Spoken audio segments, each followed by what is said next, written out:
I don't see myself jumping out of a plane. I That's don't a know hard that one. I'm really ready to evict that fear. But like fear can be good and it can be fun, but there is a spiritual component. And so we know when we've gone out of an emotion of fear and we've gone more into like a spiritual fear, like where it's oppressing us, and when we start seeing patterns in our life repeat over and over and over again. Welcome to the New Age Human Podcast, where we have inspiring conversations with spiritual entrepreneurs in the areas of mindfulness, longevity, and innovative technology. I'm your host, John Estacio, and I'm on a mission to help humanity discover our human potential so we can together create positive change. Remember, the journey starts within. Please like and subscribe wherever you're listening or watching.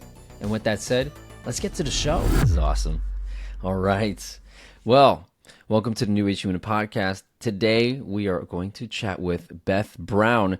A little bit of a background. She's a Brooklyn-based entrepreneur and breakthrough coach, speaker, published author, and Women's Empowerment Award recipient. A lot going on there. Her mission is to spread love and help others level up their personal and professional lives by teaching them to forgive, love themselves, and achieve emotional and spiritual breakthroughs. We got an interesting and really cool conversation for you. Beth, thank you for coming on the show. Welcome. Thank you, John. Thank you so much for having me. So I appreciate that intro. I'm so excited to chat with you and share Yeah, some thoughts and support your audience. So thank you so much for having me. no problem.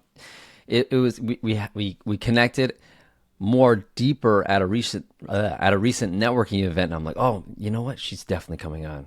A lot of good conversation, a lot of good that you're doing. So I wanted to just share that with everybody, and I know that there's going to be some golden nuggets in simply your journey before anything else.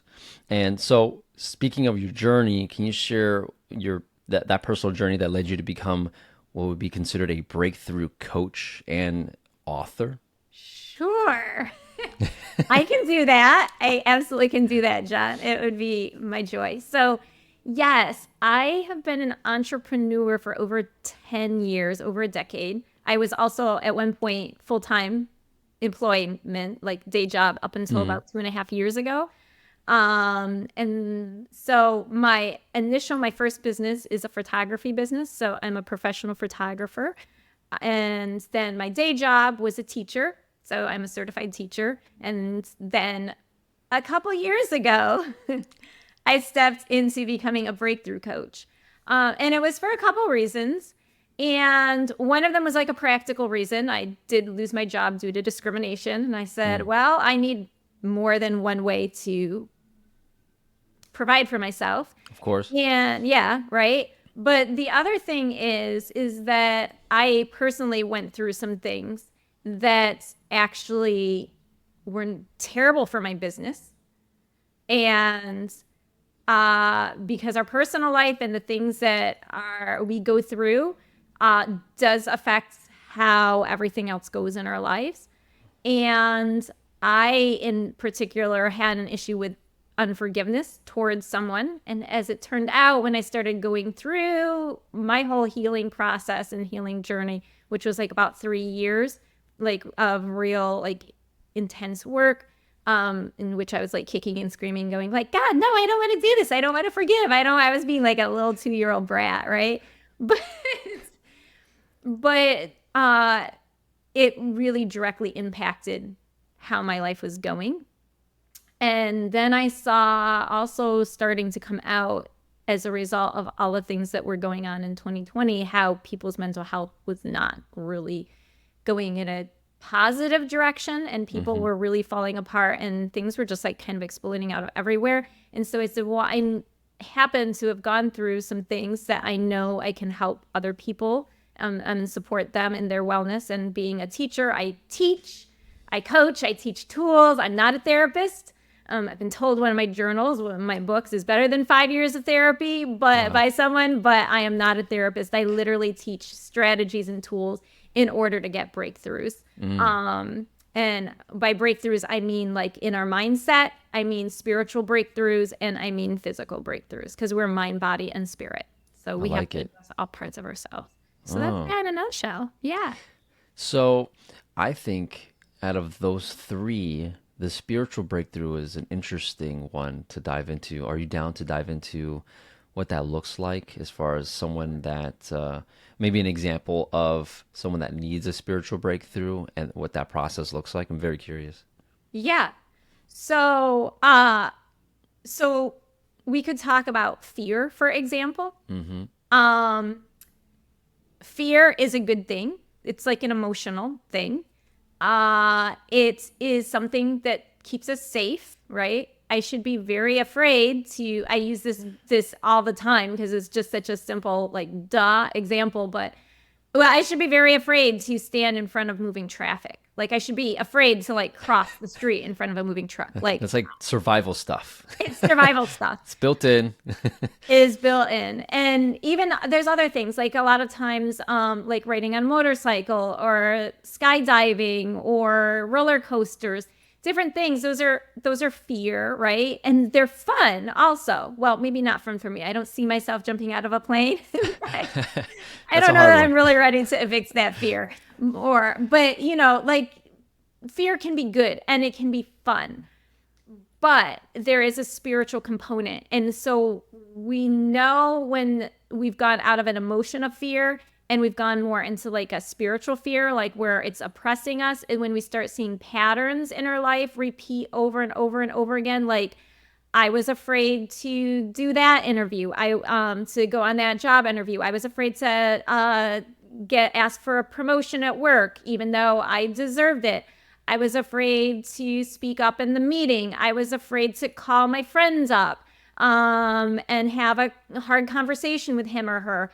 I'm afraid of letting people get close to me in dating relationships. I'm afraid to start that business. I'm afraid like of doing lives on social media. When you start noticing that there's patterns repeating in your life, you know that you're actually in a spiritual battle with fear.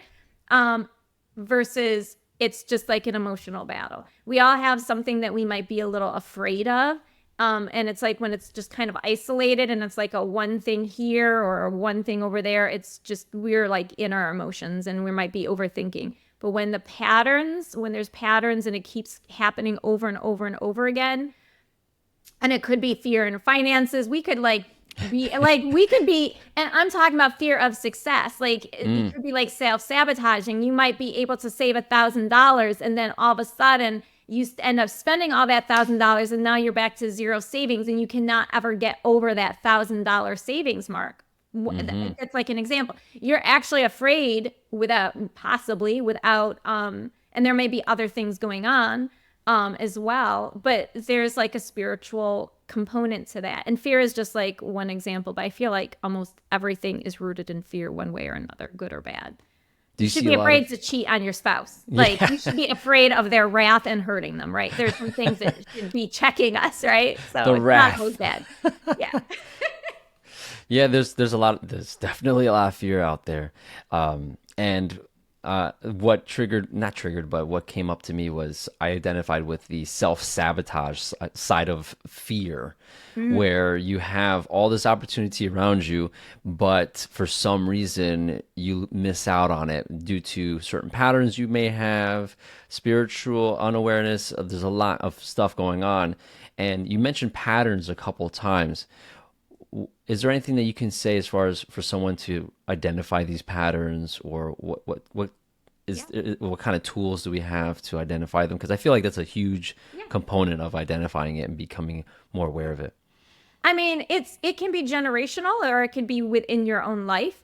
But look for things that are constantly repeating. Look back and like the things that are frustrating you the most, right? Is it something that has also been a problem for your siblings if you have them? I'm an only child, so I don't have siblings to compare myself to, but like your parents, your grandparents, your aunts, your uncles.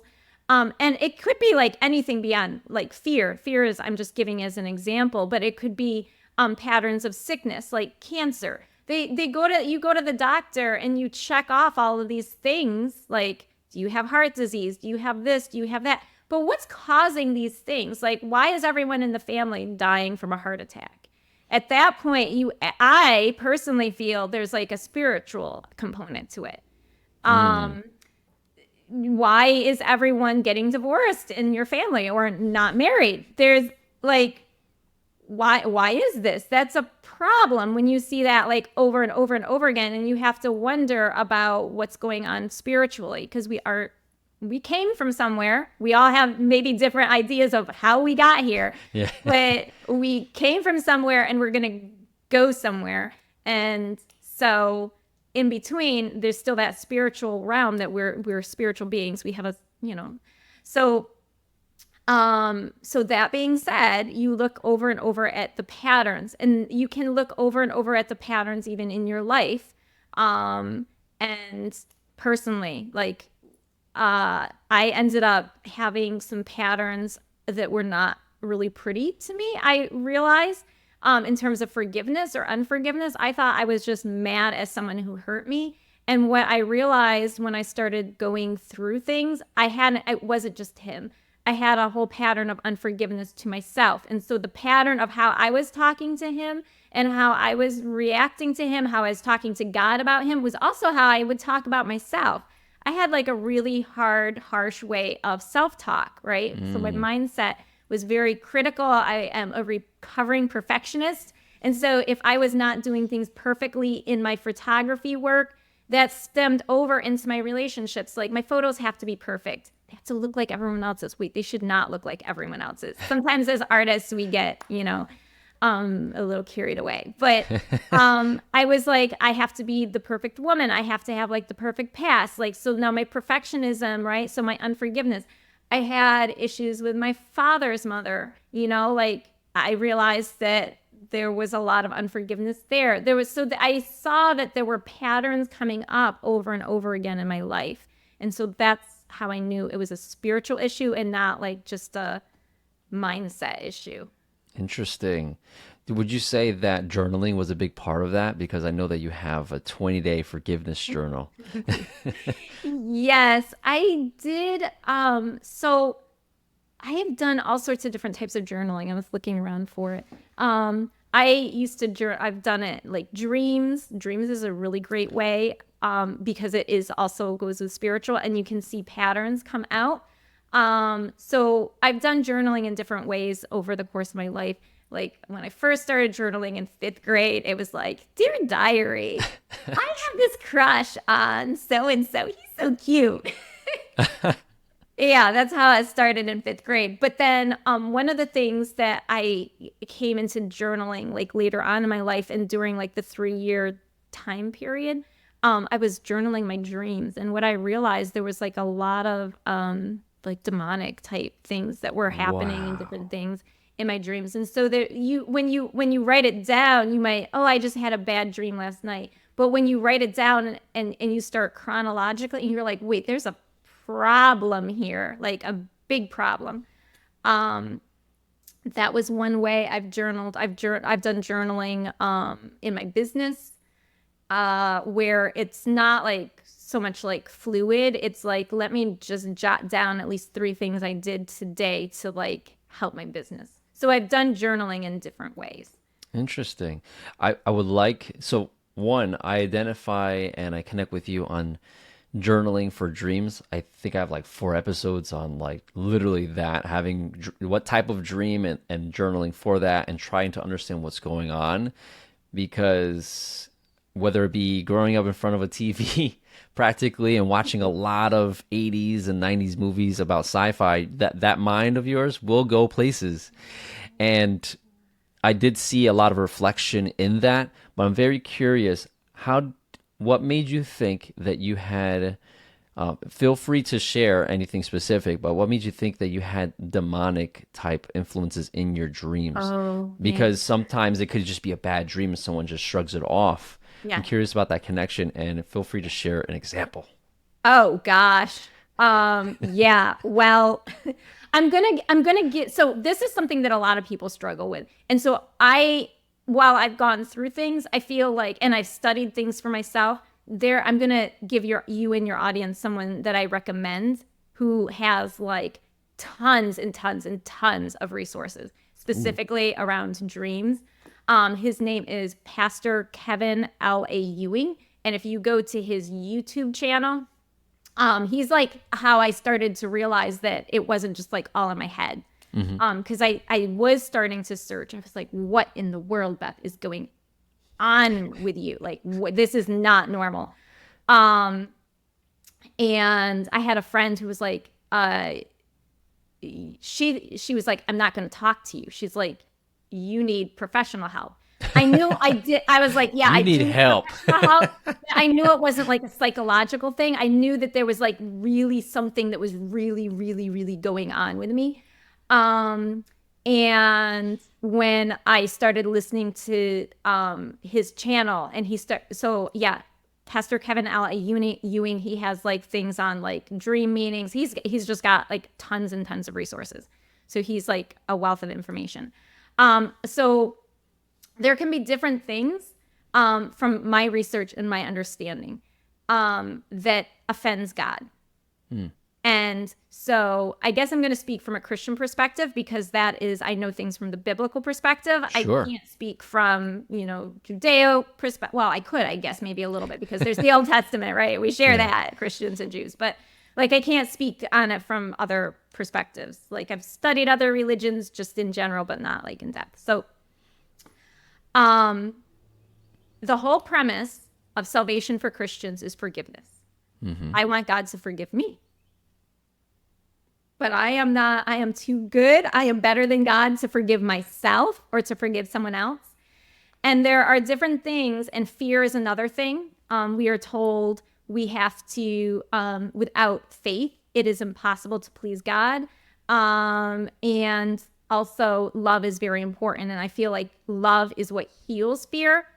But when it says, and I'm going to get the quote a little bit wrong, but he who does not understand love fears, or something. Oh gosh, I just messed that Bible verse way up.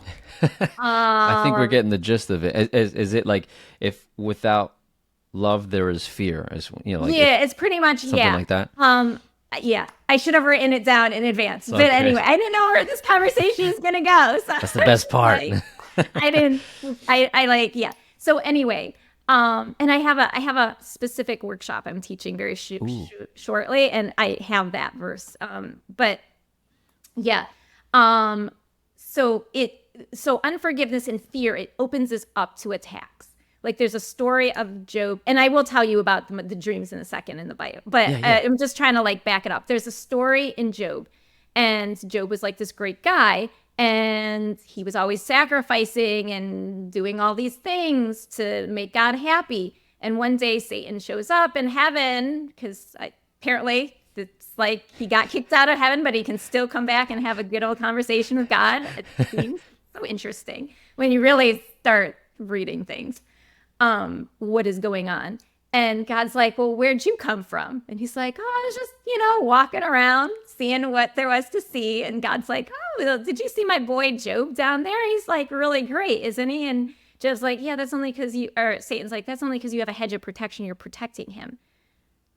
And his life is good. But if you took away your protection, his life would not be so good. And God's like, all right, well, let's see what happens. It's kind of, to me, in my perspective, like almost like a bet, where they're like, God's betting on Job to not curse him and die, and Satan's like, he's gonna turn on you. But there's a point where Job is like, everything that I was afraid of happened. There had to be, like, God is not going to go back on his word. He always keeps his word. So when we step away from his protection, we open ourselves up to problems, like when we're willfully like going opposite of his commands. Like, so for my case, I was willfully going against God by refusing to forgive someone. And as I realized, also myself, and there was a lot of fear at the base of that too, of like, what would happen if I forgave someone? Like, I might get hurt again, and this and that. And like my fear of perfectionism, like, well, then I won't be perfect. If, like that whole fear of not being perfect. So I kind of opened myself up to problems. and being able to be attacked, just like Job had this fear that then led to his sons, everyone dying. He got sick, like Yeah, that everything was in a his life, right? rough story. Yeah. It is a rough story, but he ended up getting it all back and more. So it does have a happy ending, I guess. Really messy in the middle. So I think it gives hope for all of us. So what happened with me is I went through personally a sexual trauma. I was raped by someone, and then I decided to not deal with it. I wanted to pretend it away, and I decided I would try to build a relationship with someone new. Like, yeah, just let's like Move get on. this show on the road and forget that thing ever happened. And so I really was hurting. And when he decided he didn't want to be with me, I was mad at him, this new guy. But then I didn't want to be with myself, actually. So why would I be mad at him for saying I never liked you, I never wanted you, I was never interested in you? I wasn't even interested in liking myself. And I think sometimes people are like spiritually, even that, like for our relationships, why are none of my relationships working out? Well, where are you spiritually at with you yourself? Like, how much do you love yourself? How much do you want to be with you? Would Yeah. you go on a date with you? Do you want to spend the rest of your life with you? Do you love you? Are you respectful to you? Oh, you're not? So then why are you expecting something different from someone else? Like, you're not even giving yourself like that energy. Why would someone else give it to you? So I think Yeah. sometimes we repel people that way. No, I agree. But yes, so I had a dream. I remember like when all of this like really demonic things that I was saying happened. So I was in Australia. I don't Nice. understand. I'll be honest. I don't understand fully the symbolism, and I've never really tried to understand it all. But I was in Australia, and there was a red phone, and it rang, and I picked it up, and my dad was there, and we were getting ready to take him to the fire department. He needed a ride to the fire department, whatever. Anyway, but there was like this name, this voice that said and called my name. They were like, "Is Beth Ann there?" My middle name's Ann. And I just hung up the phone. The phone rang again. Silly me. I pick it up and I'm like, hello? And I hear this voice go, is this Beth Ann? Hang it up. And it happened a third time. And I hung up a third time. So anyway, I leave with my father, wherever we were in Australia, to take him to the fire station. Now, my father in real life was an active duty volunteer firefighter. Okay, that makes So sense. is a fight, like he goes to their meetings and stuff. He's just like 90 almost, so he doesn't fight fires anymore. These points. But I do understand in hindsight, looking back at it, I didn't know, like when you think of a firehouse taking someone to the fire, like fire department is an emergency. You call them when your house is burning down. And I didn't know at that time that literally my life was about ready to burn down. Wow. Like I really was in a spiritual emergency, but I didn't even realize it. I was just like, because I was so angry with myself, so angry with this guy who said he didn't want to be with me. I wasn't even angry with the guy who like assaulted me. I was like, well, you've got your own problems. Like you're easy to forgive. But yeah. So anyway, I'm driving a pickup truck, which I've never driven a pickup truck in my life. I'm driving a pickup truck. And my dad's next to me, and I look over and I see another pickup roll up next to me on the driver's side, and the guy's face looked sort of similar-ish to the guy who had raped me, like a little bit similar, but not quite. But there was like some sort of like resemblance, and I was like, oh my gosh, this thing is gonna he's gonna shoot me. He's gonna shoot me. And I was like, well, that can't happen. So I picked up a gun from next to me. I didn't even know I had a gun. I don't know. I picked up a gun and I like aimed it at him and I shot him. And that Were you was driving too? I wasn't driving. We were like at a stoplight. Okay. Because Or that would have stop been sign or badass. Okay. stoplight. I can't remember now. I wrote it down somewhere. But that was the start of 3 years of like oppressive dreams, like oppressive dreams. And they were kind of wild. Like I would have like men in my dreams like screaming at me. Like it was really bad. And so yeah, that was that.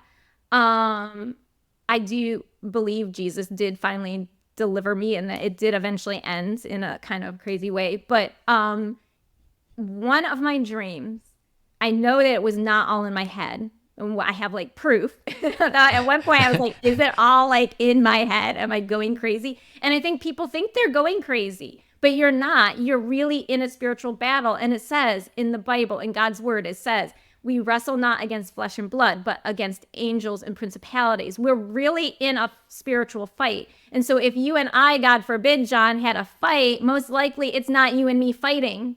It might be the spirit of pride fighting. My pride and your pride might be up against each other. And now we've got a problem. And it's a spiritual problem, not a problem with you and me. Like puppets. Like puppets. So we have to be in control. We have to take control of our spiritual lives. And I didn't know that at the time. And one way we do that is by we forgive. Whether we want to or not, we forgive. That's one way you and I and anyone can take control of their life spiritually. Forgiveness. Forgive yourself, forgive other people, forgive anything. So yes, I went to sleep. I went to Ukraine with a friend on a business trip. In the dream? No, in real life. Okay. In real life. She's a violinist and she wanted to make a music video and I'm a photographer. And my grandmother on my mom's side is first generation Ukrainian. So like my great grandparents came from Ukraine. So I was like, ooh, I want to go and I could take photos. And so yeah, we went and we stayed at her cousin's and I had a dream. I had one of my dreams. I didn't have them every night, but I had one of my dreams. And my friend, when she was sleeping, she heard me saying Jesus. Because I would be like, I wouldn't even be able to get the word out. It would be like I was almost paralyzed. Like, and eventually I'd get it out and be like, Jesus. And she was like, what is going on? And then she was like, Beth. And I was like, oh, I just had a bad dream. And she was like, Beth, why does it feel like there's something evil in here? Ooh. He literally felt like there was an evil presence. Now, she didn't really connect it to me because there were some other things that had been going on where we were staying that were like kind of like weird family dynamic relationships. So she kind of chalked it up to that. She didn't realize that it was really this thing in my dream that I had seen. And it was like always like this black, it was like this form, like I just knew it was coming. Like I would hear like music and like, it was just bizarre. And I would be like, oh my gosh, it's going to like come at me. And so I'd be like, Jesus, Jesus, Jesus. And I mean, Jesus does answer. It would like have to leave. But yeah. But the reason why it was able to keep coming back and I was able to keep being oppressed was because what I eventually figured out 3 years later was there were other reasons too, but what had really opened the door to like all of these other things was my unforgiveness towards myself and this man who had hurt me. So yeah, forgive. If you want to save yourself a lot of grief, forgive.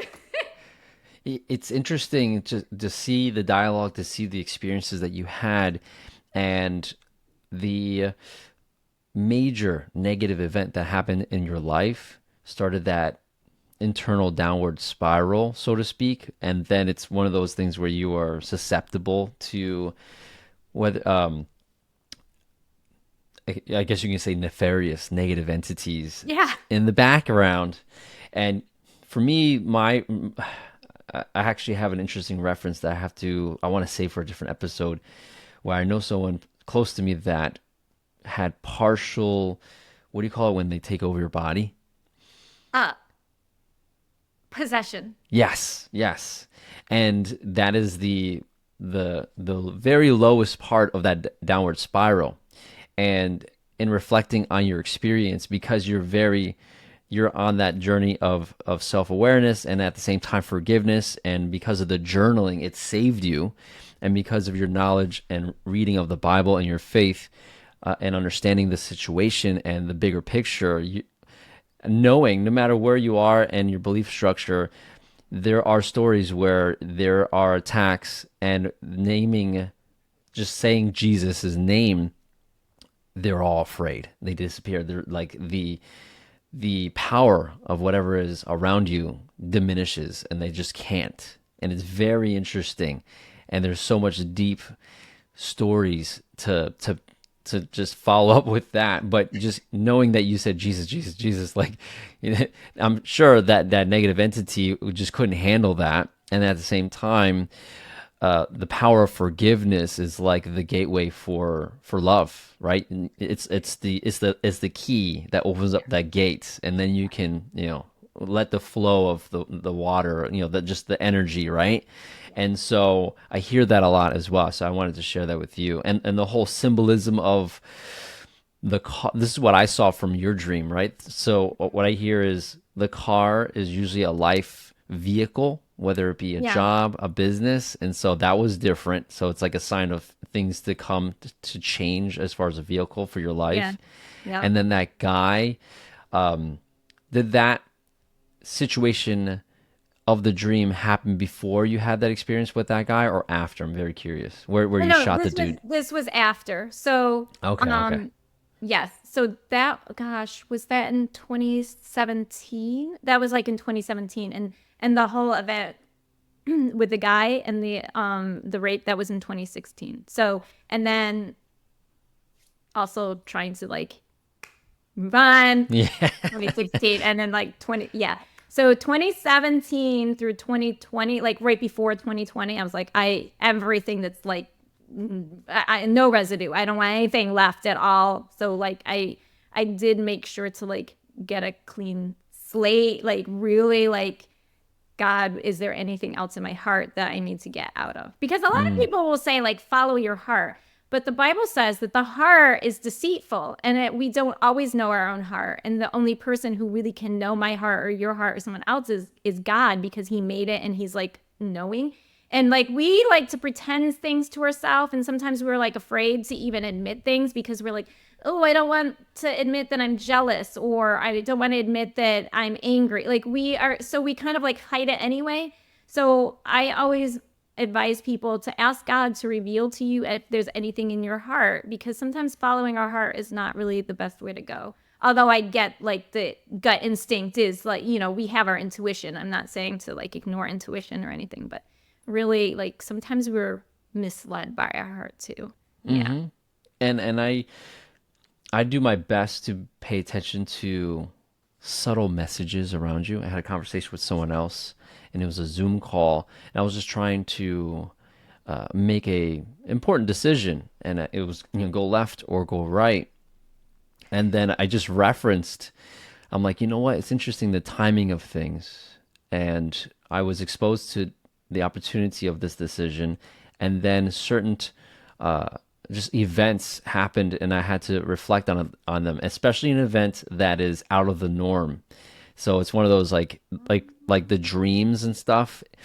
If it's this is my personal thought process. If it's way outside of your day to day, as far as something that came out of nowheres, and you're having a hard time sourcing it, I think that is the message. And whether it be a dream or in real life, and then the dream, if you wake up in a cold sweat, like somebody is trying to contact you and communicate with you in a really bad way. And so you're graphic and specific, and you remember it now, that dream, especially because you journaled it.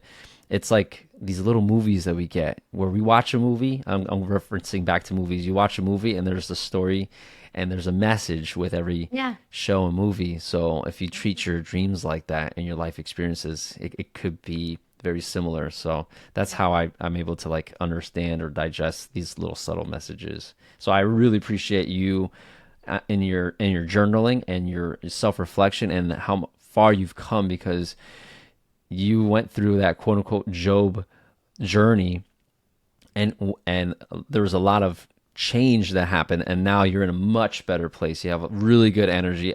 If meeting you, I would have had no idea that you went through that. So you're doing something right. Well, I mean, honestly, this is, again, everyone is going to have different ideas, but everything has to be subject and submit to Jesus's name. So that was really like the healing, and that's where the power is. And that was, God was even my healing partner for that, those years, even though I was like, kind of like, I don't want to forgive like, really? Are you serious? Are you serious right now, God? But you didn't see that he was a jerk, or Yeah. God's like, okay, I'll wait. Let's give you some, I'll just let some more things oppress you. I'll wait till you get tired. Right. Right. Until you get tired, and then you're like, all right, fine. It's that letting go type of situation when you're more the most open to hearing and listening. So I Yeah. definitely identify with that part of it. Yeah. When it comes to just challenges and overcoming them, client wise, do you see any common challenges that you see people facing, that, let's just say, redefine their identity? Yeah. I think that people don't realize how they talk about themselves. Mm. Like, they do not realize it. So the other day I had a conversation with a friend, and he was like, I'm going to go to Vegas. I was like, why do you want to go to Vegas? Well, because everyone else has gone to Vegas that I know. Okay, well, is that where you really want to go? If you could go anywhere in the world, what would you like to do? So my friend thought. I was like, this sounds really silly. This sounds stupid. But I was like, no, no. We do not say that, like, what we really want to do sounds silly or stupid. But how many times, I know I've done that even to myself. How many times have you done, like, oh, that sounds silly. That sounds kind of weird. Why is it weird? Why is it strange that I want to do something, or you want to do something, or someone else wants to do something that's a little different? And it wasn't even like it ended up being like something cool. So I hope he like goes there. I don't know. Like, we all get to make our choices. I was like, look, you're talking about this place and you're glowing and you're smiling, and the other place you're just like, well, like, check it off the list. So, like, we talk about ourselves. What was the other place? I'm like, curious. Hawaii, and like, look at There's nothing volcanoes crazy and about that. shit. Like, why is that weird? But this is like where it's important that we get outside. So one of the things, this is one of my core beliefs, in terms of healing, that we all have to have this trait. And without it, I wouldn't say impossible, nothing's impossible, but it's going to become a lot harder, is curiosity. Curiosity is one of the most underrated things. I don't hear many people talking about it in wellness spaces, but you have to become curious. And part of being curious is like, well, what else is there out there? Like, who else can I talk to? Because sometimes, like, our families, our culture, our country even is used to doing certain things. You're like used to asking the doctor how you should feel better. Well, maybe I'm not saying anything against doctors. Well, maybe I am. But, like, what I'm saying is, where am I putting my faith? Mm-hmm. Am I putting my faith, and it goes again a lot into fear. If I put my faith into a doctor, or I put my faith into like what my family says, or I put my faith into what my partner says, whether it's a business partner, my spouse, a friend, like, I'm putting my faith into what they're saying, I'm going to freak out. What else is there out there for me? What other ways are there to take care of my health? What other treatment options are there? What other ways, where are there places to go? Like, what other ways should my body look like? A lot of times people are told their body has to look a certain way to be, cute. And it literally depends on culture. Yeah. And then all of a sudden now we don't fit into our culture because, like, we're too thin or we're too thick based on our culture. And there's literally nothing wrong with us. It's literally just what the culture says. And so now our self-esteem is impacted. And that's both women and men. As a photographer, I've heard more from men complain about their bodies than women. Interesting. Not all men, but I've heard it a lot.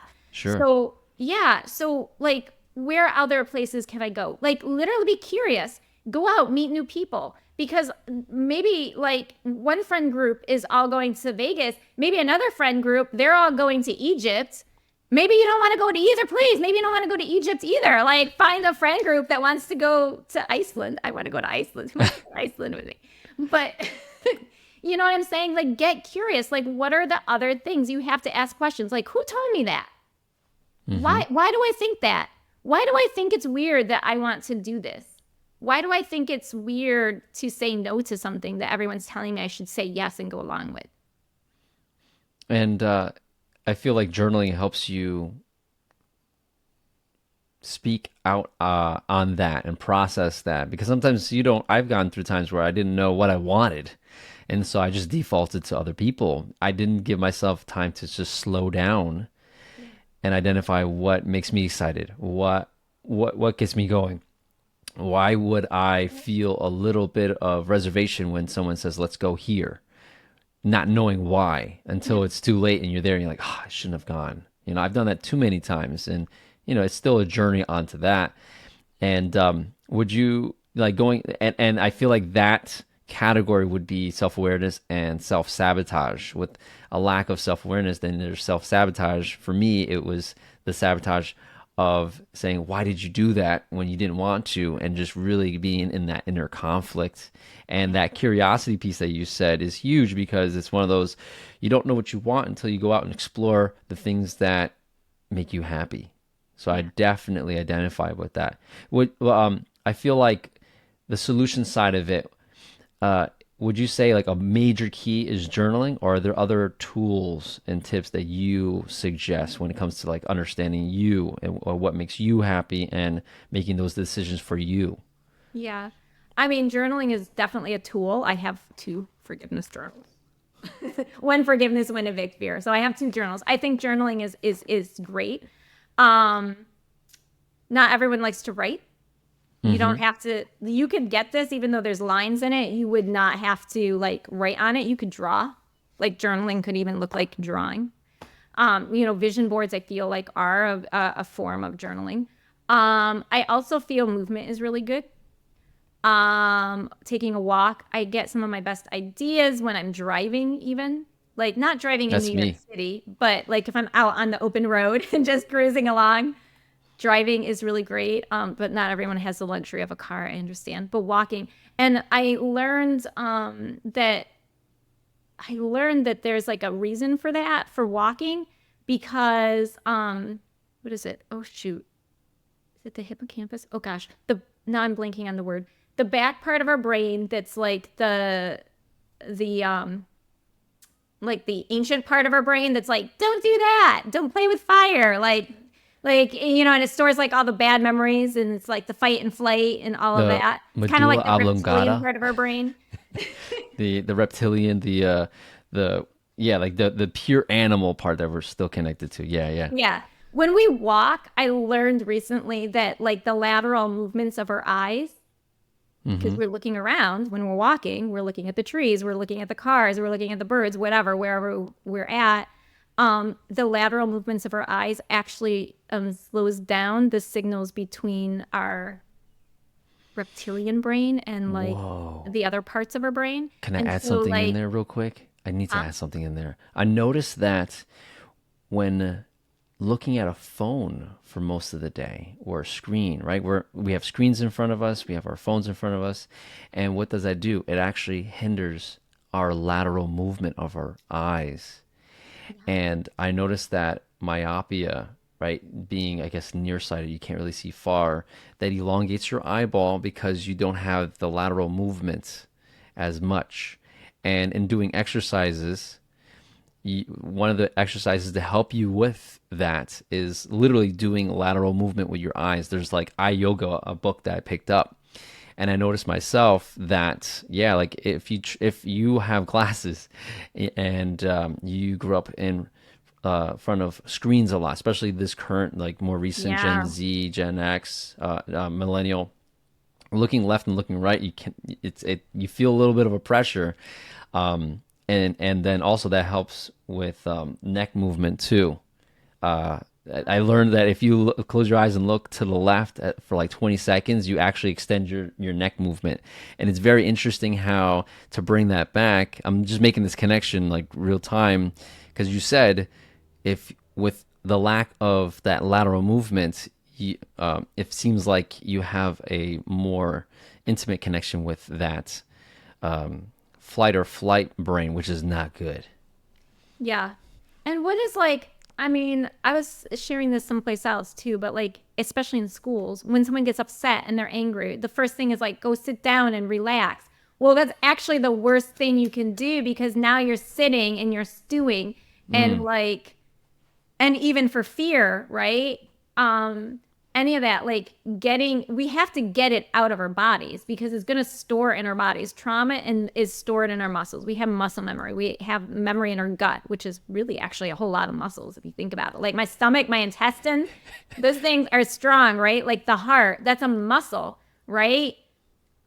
Then there's their brain, which I don't believe is a muscle. But again, I'm a coach, all right? I give people strategies. I teach people tools. I don't go the science route. But we have like, and I learned that, when I was taking a massage therapy course, that the trauma is stored in our muscles. Like, and so, yeah, we have to get it out. We have to move our bodies and so movement is very key.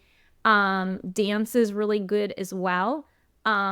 I found personally for myself, in particular, I feel like for someone who's gone through a sexual trauma, whether it was like when they were a child or older, like because you kind of disconnect with your body, whether you realize it or not, you kind of disconnect from parts of your body that were violated. But dance literally incorporates your body.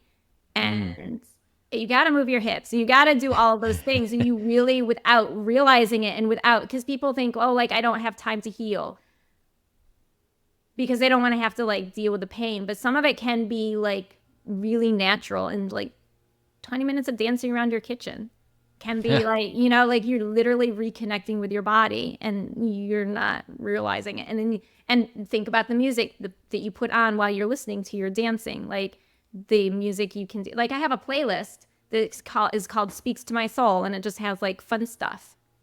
That's You awesome. can create a playlist to like dance to or walk to or whatever. Um, yeah. That's pretty cool.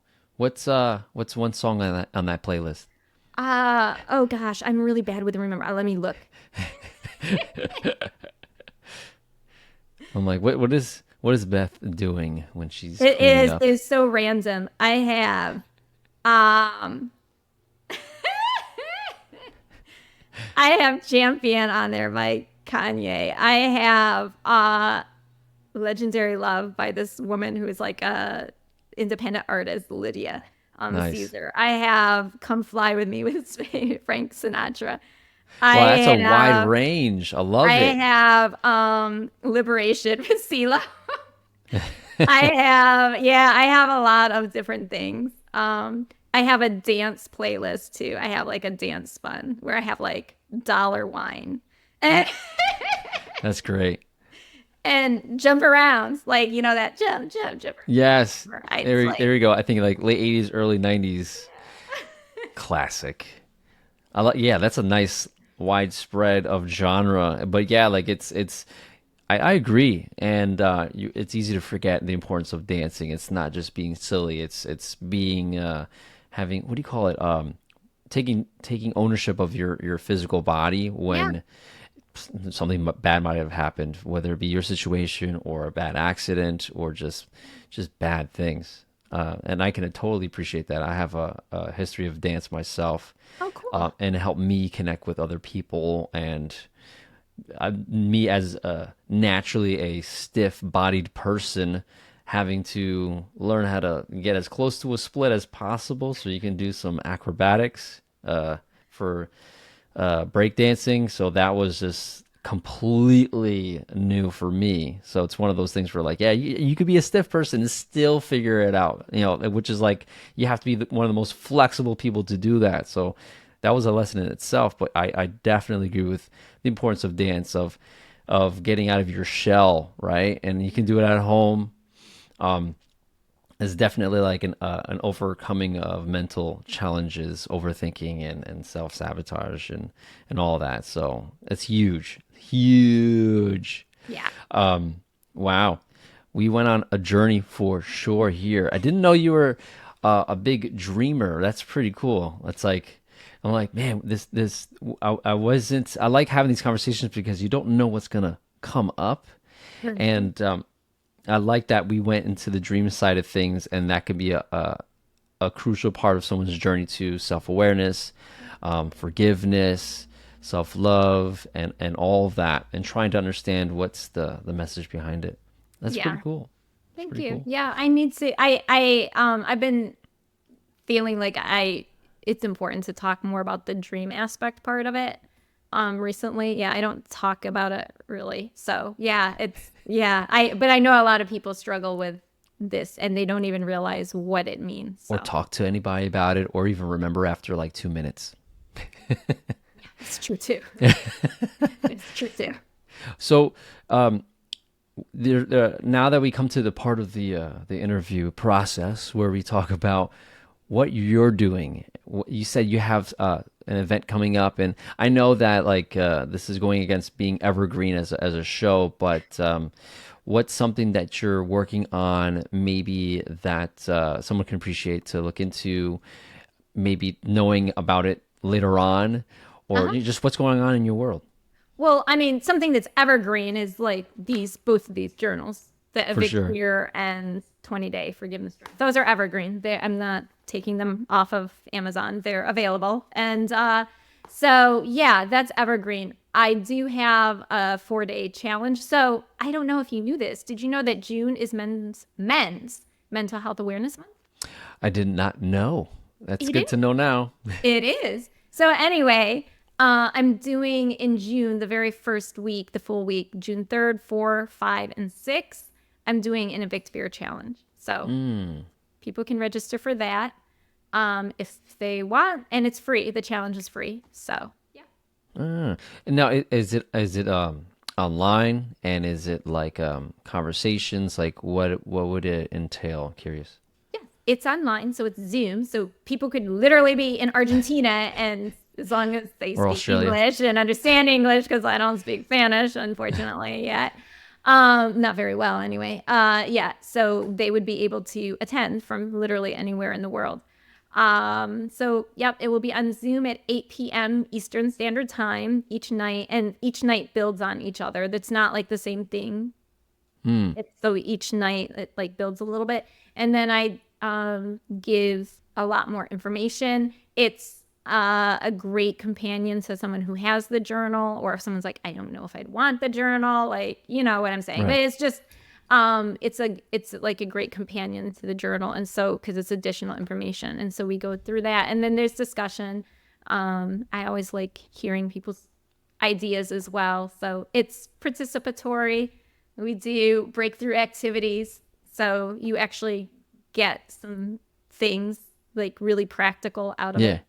And it sounds like you've done this multiple times. So if someone missed it because they found out about this episode and listened to it after the fact, I'm sure you'll do it again. It's like a ongoing thing, periodically type of thing. And your website, they go to your website to find out more about these events, or no, no, no. No, I don't have it on my website, but you can contact me through my website. So my website is levelupwithbeth.com. So you could go to my website and you could message me through my website. You could email me. My Instagram's there too, so you can connect that way.